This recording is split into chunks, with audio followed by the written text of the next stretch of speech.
Hello everyone, welcome back to the channel. So if you have been wondering how to remove the password sign in on your Windows 11, maybe you find it annoying or it consumes your time or something like that, and you want to remove it for whatever reason, you came to the right place. Today in this video I'll show you how can you easily remove the password sign in Windows 11. So let's jump right into it. So for the first method, because I'm going to show you two methods, for the first method you just go to your settings.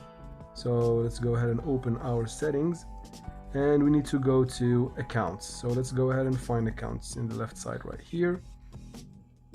Now within accounts you need to go to your info, this one right here, and now scroll down until you found under account options or account settings you find something that says right here sign in with a local account instead. So it's going to be sign in with a local account instead. Tap on it and then you tap on next right here, and then you need to go ahead and type in your PIN code, and then just like that you should be good to go. So that's for the first method. Now for the second one you need to go ahead and tap on Windows key and then R. So after you tap on the Windows key and R, you get this little window.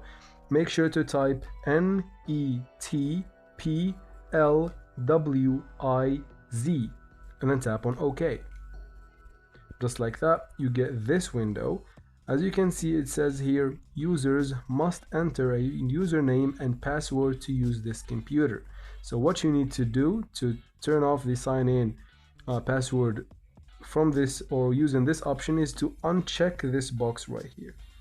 Once you're done, you just tap on OK and you should be good to go. So that is the second option. I hope it was useful. One of the options should be useful, at least for you. If it was, please like and comment down below. Don't forget to subscribe for future videos like this one, and as always, thank you so much for watching and see you in future videos.